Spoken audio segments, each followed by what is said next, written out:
Pak Jajamar masih dari kawasan Cilangkap Gedung B4 lantai 1 Dinas Penerangan Angkatan Laut, masih bersama Iin dan juga narasumber kita ada Letkol Junaidi di program Seller News kita di pagi menjelang siang hari ini. Baik Pak Junaidi, tadi sudah kita bincang-bincang, mungkin tadi juga sudah disampaikan bahwa memang ada kementerian ataupun lembaga yang ingin bekerja sama dengan TNI Angkatan Laut dan mekanismenya juga tadi sudah disampaikan ya Pak ya.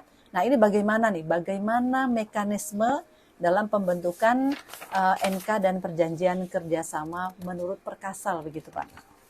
Baiklah Mbak In, akan saya jelaskan mekanisme atau tahap-tahap dalam suatu pembentukan NK maupun PKS. Betulnya hampir sama. Jadi NK ini bedanya cuman di hak dan kewajiban belum diatur. Nanti akan diatur dalam PKS sendiri. Baik. Sebagai tindak lanjutnya. Untuk tahap pembuatan NK maupun saya sampaikan biar sekaligus maupun PKS hampir sama. Yaitu pertama tahap perencanaan. Perencanaan, kemudian ada tahap penyusunan. Nah, penyusunan ini adalah penyusunan draft-draft nanti yang akan dituangkan dalam suatu draft PKS tersebut. Kemudian ada tahap pembahasan. Nah, tahap pembahasan. Kemudian ada tahap penandatanganan atau tahap penutup nanti. Nah, mungkin untuk lebih jelasnya untuk tahap perencanaan dan penyusunan tersebut. Nah, ini dalam tahap perencanaan maupun penyusunan ini apabila adanya permintaan atau inisiatif pihak lain atau mitra kerja ingin bekerja sama dengan TNI Angkatan Laut, ya kan?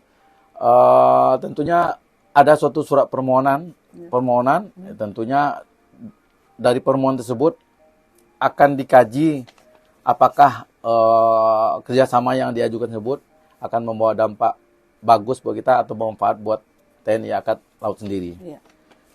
Nah, kemudian kemudian setelah disetujui, tentunya permohonan tersebut tentu ada disetujui sampai ke Bapak Kasal, nanti ada surat persetujuan maupun minimal ada disposisi Bapak Kasal tentang persetujuan disetujui ataukah tidak dari permohonan baik dari perusahaan atau lembaga atau PT atau koperasi maupun perorangan. Nah, setelah disetujui, kemudian untuk satker tentunya ditunjuk substansinya apa nih? Misalnya tentang pemanfaatan BMN, tentunya ditunjuk salah satunya mungkin kalau di tingkat Lantamal, dalam hal ini tentunya dibentuk tim teknis. Setelah disetujui, kemudian dibentuk tim teknis. Dalam hal ini misalnya Paslan, kalau untuk pemanfaatan BMN. Nah, dibentuk tim teknis. Kemudian setelah bentuk tim teknis, kemudian baru mulai merumuskan pasal demi pasal, substansinya. Nah, tentunya tidak melewatkan dari bagaimana tata cara pembuatan PKS tersebut. Nah, kemudian tentunya setelah ada tim teknis, dibentuk tim teknis, kemudian bekerja membuat susunan draft PKS. Nah, kemudian untuk supaya PKS tersebut lebih sempurna dan sesuai dengan tata cara pembuatannya, nanti akan dibentuk tim Pokja. Nah, tim Pokja ini terdiri dari berbagai satker. Misalnya dari Satker Sahli, tentunya ada andil dalam merumuskan suatu substansi dalam perjanjian kerjasama tersebut. Kemudian ada situ Irjen, kemudian ada Serena, kemudian di situ ada tentunya Diskum, kemudian Satker Pemrakarsa atau dalam hal ini Faslan, kalau pemanfaatan BMN. Kemudian juga ada di situ Setum. Nah, itu ada beberapa satker terkait untuk penyempurnaan sehingga dalam pembuatan NK maupun PKS tersebut sudah sesuai nanti dengan ketentuan hukum yang berlaku. Demikian, Mbak In. Baik. Kemudian juga tadi sudah tahap perencanaan. Kemudian bagaimana dengan tahap pembahasan? Pembahasannya juga ada tadi yang disampaikan ya Pak ya. Nah, dan juga sampai dengan tanda tangan begitu. Ya, betul. Nah, jadi setelah tahap perencanaan dan penyusunan, setelah draft itu jadi, tapi masih mentah. Nah, itu nanti akan didiskusikan dalam tim Pokja. Nah, melibatkan tim teknis itu sendiri. Kemudian dalam tim Pokja ini akan membahas dari berbagai aspek, baik dari substansinya. Kalau masalah teknis itu akan berikan kepada seperti Faslan tadi secara teknis. Beliau yang orang Faslan yang mengerti. Kemudian juga dalam segi penyusunannya, minunya itu nanti akan diserahkan atau disempurnakan oleh Setum. Kemudian dari Sahli akan mengkaji. Apakah substansi atau objek yang dikerjasama itu mempunyai dampak yang baik, positif, atau manfaatnya bagus buat mendukung tupoksi Angkatan Laut atau tidak. Nah, itu dikaji. Termasuk dari Diskum, dari aspek legalitasnya akan diperhatikan oleh Diskum.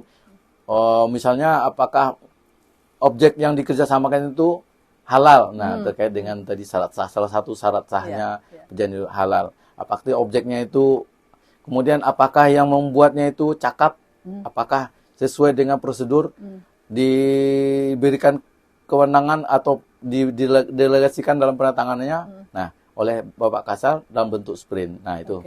Jadi Diskum melihatnya dari aspek sana. Kemudian dari Serena dalam hal ini tentunya sebagai penanggung jawab. Penanggung jawab dan koordinator semua NK dan PKS yang ada di lingkungan TNI Angkatan Laut. Demikian. Baik. Itu dari Serena tadi ada yang sudah disampaikan. Kemudian ada berikutnya mungkin kita lanjutkan kembali bagaimana dengan perencanaan dan penyusunannya Pak ini. Ya. Jadi perencanaan tadi sudah ketika surat permohonan masuk di ACC, kemudian disetujui, kemudian ditindaklanjuti dengan pembentukan tim teknis. Tim teknis sudah mulai merumuskan untuk draftnya, kemudian masuk ke tahap pembahasan. Nah, tahap pembahasannya itu bisa dibahas di dalam tim Pokja sendiri, intern. Nah, setelah matang, setelah kita rasa substansi secara teknis dan lain-lainnya memenuhi dan tidak merugikan kita terutama, nah kemudian baru kita mengundang pihak mitra. Pihak mitra untuk mengkaji atau menanggapi tentang isi dari perjanjian tersebut, terutama masalah ruang lingkup yang diperjanjikan, kemudian terkait juga dengan hak dan kewajiban. Karena intinya dalam NK ataupun dalam PKS ini, di situ intinya sebut adalah di ruang lingkup kemudian hak dan kewajiban. Nah, jadi udah melibatkan nanti pihak mitra. Nanti pihak mitra tentunya akan membuat masukan untuk haknya sendiri, apa haknya. Tentunya dia membuat kewajiban atau haknya itu tentunya menguntungkan juga buat pihak mitra. Betul. Juga di samping menguntungkan buat Angkatan Laut. Jadi yang penting dalam membahas tentang hak dan kewajiban dalam perjanjian itu adanya seperti azas tadi untuk saling azas manfaat satu sama lain dari pihak. Nah, kemudian setelah dibahas draft tersebut, kemudian disetujui, disepakati, oke. Nah, baru masuk ke tahap penyempurnaan draft tersebut dari sisi minunya dan lain-lain. Kemudian baru diajukan ke Bapak Kasal untuk tahap penandatanganan. Artinya dengan telah mengirimkan draft yang sudah kita rapatkan, kemudian dikirimkan untuk mendapatkan terakhir untuk mendapatkan sprint pendelegasian penandatanganan untuk NK terutama PKS atas nama Bapak Kasal nantinya. Demikian. Baru bisa terlaksana begitu ya Pak ya. Baru ditandatangani. Ya. Baik, itu tadi tentang proses ya Jejamorsa tentang nota kesepahaman dan juga sampai dengan PKS-PKS yang tentunya dilaksanakan oleh Diskum TNI Angkatan Laut. Satu pertanyaan lagi Pak, ini karena memang waktunya tinggal sedikit ya Pak ya. Iya, baik. Ini mungkin silakan. ada hal lain yang ingin Bapak sampaikan tentunya terkait dengan apa yang sudah kita bicarakan dari awal sampai dengan saat ini Pak. Silakan. Hal yang terpenting dalam penyusunan NK maupun PKS, itu pertama kita harus mempunyai referensi yang sudah diterbitkan atau dikeluarkan oleh TNI Angkatan Laut sendiri khususnya, yaitu berpedoman kepada Peraturan Kasal nomor 2 tahun 2020.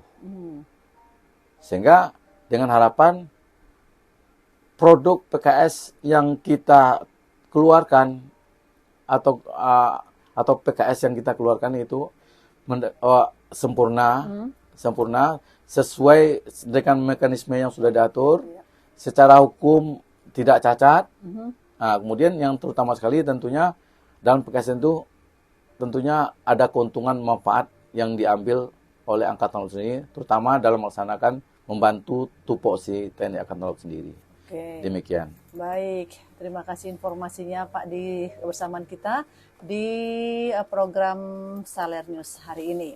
Dan Jajamar 107,7 FM Jalan Sefa Jayamahe, Suara Samudra. Demikian tadi bincang-bincang kita bersama dengan Kasih Kerma Internasional Subdis Kermajian Diskum TNI Angkatan Laut, ada Letkol Laut Hukum Muhammad Junaidi SHMH. Terima kasih sekali lagi atas kebersamaannya di Radio Jalan Sefa Jayamahe.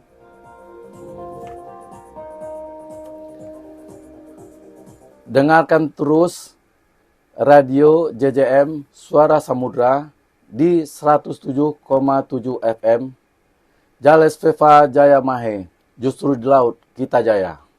Baik, Jajamar 107,7 FM, demikian Salerus kita hari ini. Dan jangan kemana-mana, dengarkan terus Radio Jalan Sefa Jayamahe. Dan Anda juga dapat melihat nanti hasil wawancara kita di Instagram Radio dengan @JJM Radio. Akhirnya Iin harus undur diri.